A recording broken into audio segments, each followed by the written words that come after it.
Good evening, everyone, and thanks so much for joining us tonight. I'm Sophie Erber. Talks are still continuing on Capitol Hill tonight to hash out a spending bill. This before the government runs out of funding on Friday. But KCAU 9's Anna Wernicke reports that time is running out to pass a deal before the holidays. And we have the details now in our top story at 5. Senate Minority Leader Chuck Schumer says the finish line is in sight. It's not a done deal yet, but we are very close. Top congressional leaders, known as the Four Corners, met Tuesday to hash out a $900 billion package. A meeting Senate Majority Leader Mitch McConnell said went well. We agreed we will not leave town until we've made law.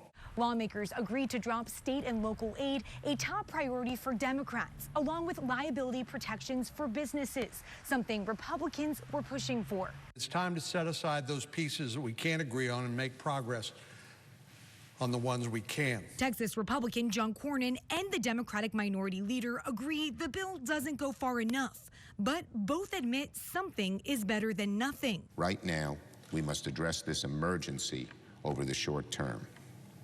But make no mistake, we will work in the future to provide additional relief as the country requires. And McConnell says lawmakers need to work fast. We need vaccine distribution money.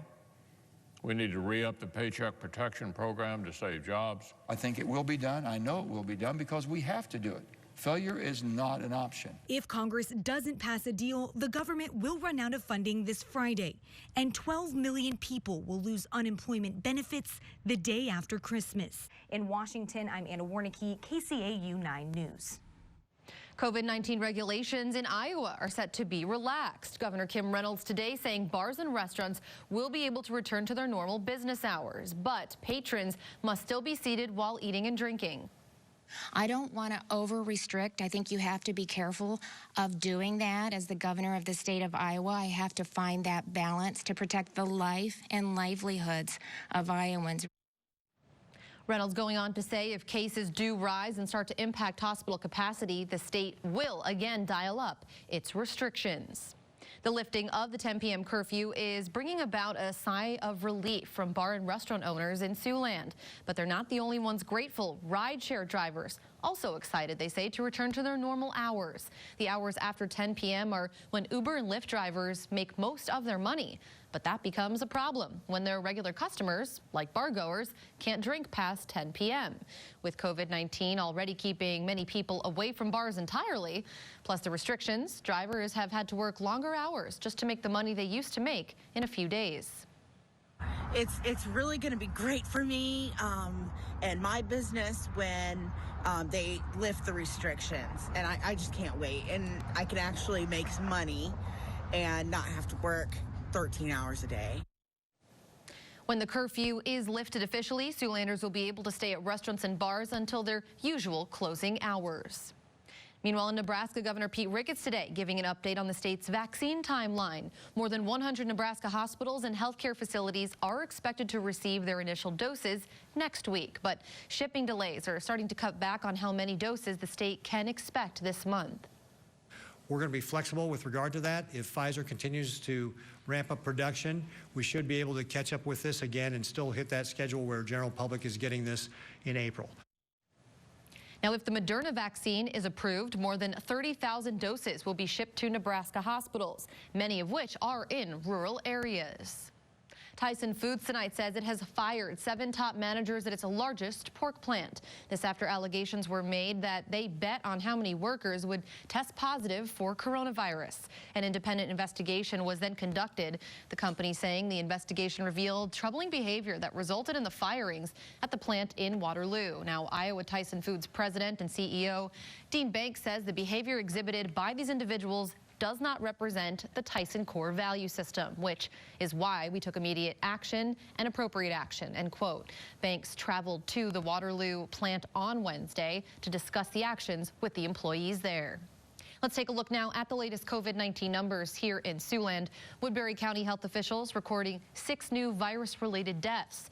This in addition to 51 new cases. The county now with more than 11,500 total positives during the pandemic. In Nebraska, Dakota County with 10 new positive tests coming back today. The county totals more than 3,400 cases. And in South Dakota, Lincoln County reports 49 new cases. There are more than 6,200 total. The search for a missing Mapleton man continues tonight. 52-year-old Bruce Van Matra was reported missing on Monday morning. He is 5'10", about 200 pounds, with brown hair and green eyes. Now, authorities have covered a 2-square-mile radius in their search so far. He does not own a car and is believed to be on foot or might have left with someone. Officials say he does not pose any threat. Mapleton residents are asked to thoroughly search their properties, and if you have information, you're asked to call the Mapleton PD 712-840-1804, that number on your screen. One person now in custody after a high-speed pursuit. It tore through Sioux City early this morning. The pursuit started in South Dakota and ended in Sioux City, but not before topping speeds of more than 100 miles an hour. During that chase, police matched the vehicle with a stolen pickup out of Sioux Falls. An attempt at a traffic stop failed. Sioux City police then used the pit maneuver, which caused the pickup to turn sideways and eventually crash. The vehicle ended up hitting somebody at like 13th in Nebraska. Doesn't appear to be any injuries. And at that point, Iowa State Patrol got involved. The patrol cars actually, they had to take the subject out. The subject was driving the wrong way on many roads within Sioux City or Iowa here, so they thought it was best to take them out to preserve the safety of the public. That driver was arrested on scene. Turning now to politics, President-elect Joe Biden today confirming Pete Buttigieg as his pick for transportation secretary. Biden calls the 38-year-old ex-mayor of Indiana a new voice with new ideas, determined to move past old politics. The former city leader in South Bend, Indiana, would be the first openly gay person confirmed by the Senate to a cabinet position. Biden says by the time he's done filling out his new administration's top positions, it will have more women and people of color and diversity than ever before. It's time tonight for our first check on the weather. Meteorologist Marcus Beasley standing by. Marcus, another chilly day, but it seems that we're marching towards a gradual warming trend for this weekend. That's right, Sophie. Temperatures a little bit warmer today compared to the last couple of days. Even though it is cold outside, we were a little warmer today throughout Siouxland. We had some clouds earlier this morning, but the sun began to break through during the afternoon. Temperatures warming up into the lower 20s throughout, or lower 30s, excuse me, throughout much of the day. Overnight tonight, we'll see temperatures drop back down into the mid to upper teens. So a cold night ahead with mostly clear skies, I think. It does look like tomorrow we'll have plenty of sunshine throughout Siouxland. Temperatures a little bit warmer than today, and it looks like even warmer than that on Friday. More details on all of that coming up in the 9 on 9 forecast. Sophie? All right, thanks, Marcus. Well, many Americans are holding back on spending during the start of the holiday season. It's a troubling sign for retailers in the state of the U.S. economy. U.S. retail sales fell a seasonally adjusted 1.1% in the month of November. This according to the U.S. Commerce Department. Now, that was the biggest drop in 7 months and a steeper decline than Wall Street analysts had expected. The report points to a weak start to the all-important holiday shopping season, which can usually account for a quarter or more of any retailer's annual sales. It's also another sign that the pandemic is slowing the U.S. economy, as many stores tonight face tighter restrictions as people stay away and at home. Employees over at the Tyson plant in Dakota City are coming together tonight, and it's for a good cause, to make this holiday season extra special for the kids over at the Boys and Girls Home and Family Services. The clothes, Legos, arts, and craft supplies will go to the kids staying in home and to kids in play therapy. It can be a very stressful time for our kids too. What this does is to say to them, you're important. You mean something to us, and you're important. And I guess we can all relate to that. And Tyson workers aren't the only ones helping fill some stockings this year. In lieu of their annual teddy bear toss, the Sioux City Musketeers were out at Fleet Farm helping out Toys for Tots pack up some toy donations. So the team made short work of the hundreds of toys for area children. Toys that will make a huge difference for families in need at this time of the year. 575 families, 9 agencies, over 3,250 children. Our goal is 2 toys per child. So this kind of a donation will make that much easier to meet that goal for the less fortunate children of the community. Winkler Roofing spent $5,000 to purchase these toys and then donated them to the Musketeers to give out to local organizations. Another installment of Siouxland Stories is just around the corner for you. You can catch it on KCAU 9 News on Thursday, so tomorrow, here at 5 and at 10, plus again on Friday at midday. Now, if you know someone with a unique story, we'd like you to share it with us. Email us at news@kcautv.com so the rest of Siouxland can hear about that person. Well, it's a generous gift that has one server smiling tonight from ear to ear. Why she says it couldn't have come at a better time in her life, coming up. And it's looking like we're going to see those clouds clearing out overnight tonight, a warming trend throughout the rest of the week, and we'll see a few slim precipitation chances. Those details after the break. You're watching KCAU 9 News with Sophie Erber and meteorologist Marcus Beasley. This is KCAU 9 News at 5. Thanks for sticking with us. A chilly but a dry day. One of those days where if we did have any precipitation, we could easily see some snow with the temperatures, especially overnight, going to be colder than it is right now. Right, another cold night ahead of us. It's been cold all week long here, Sophie, and it looks like we are still going to continue to see chilly temperatures overnight tonight. Tomorrow, though, it does look like most of us will reach up above freezing. Today, only reaching up to 31 degrees here in Sioux City, and we pretty much had the perfectly average day today. Almost. Again, normal high temperature this time of year, 31. That's where we were at today. This morning, we were 1 degree above the normal low temperature of Monday, so the roller coaster continues.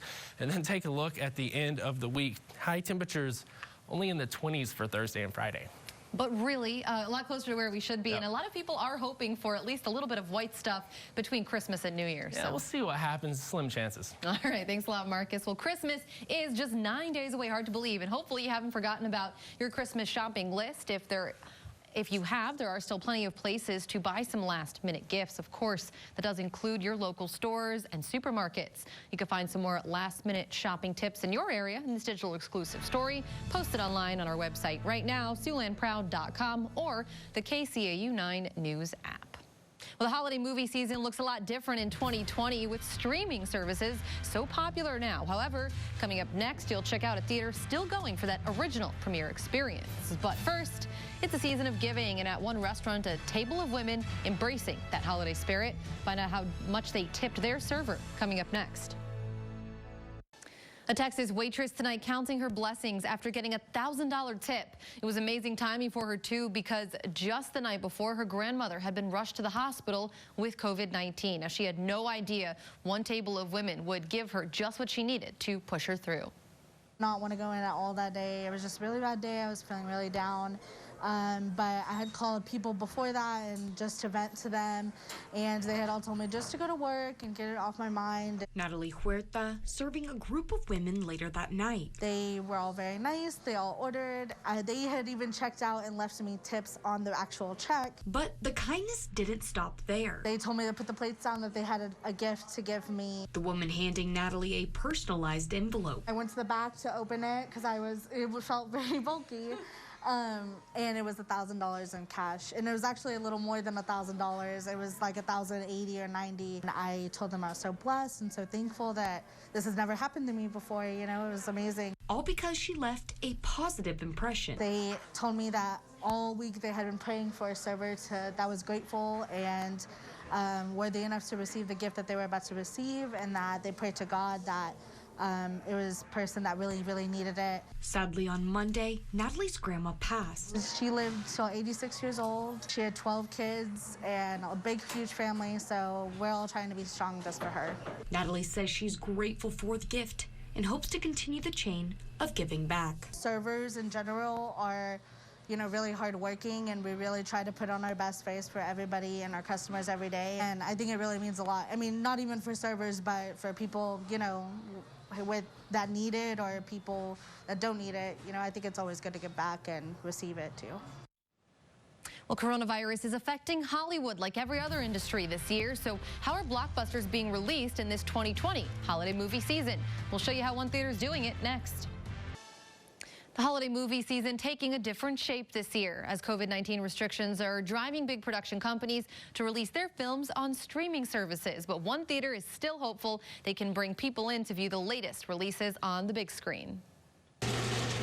The popcorn is popping, and people are getting their tickets to see the show. Matt Baker and his family just saw The Croods: A New Age, their first trip to a theater in a new age for cinema. We want to support all of the local businesses here, so it's great that we can get out and reinvest some money back into these companies and kind of get, I guess, everyone back on their feet. Theaters around the metro have remained open since they began showing movies again over the summer. The good news is it's been easy to social distance, but they haven't been making much money. Usually there's nobody in there, nobody around you. We are open and we're, treading water as best we can until we can get either to a steady stream of vaccines or a steady stream of movies, which we need both. With the majority of theaters shut down around the country, studios like Warner Brothers have already announced all of its movies for the next year, starting with Wonder Woman 1984, will also be available at the same time they hit theaters on HBO Max. It's another blow to an industry already looking at about 10% of its usual revenue for the year. I think it's too early for any of us to sort of make sweeping changes to our industry as it is.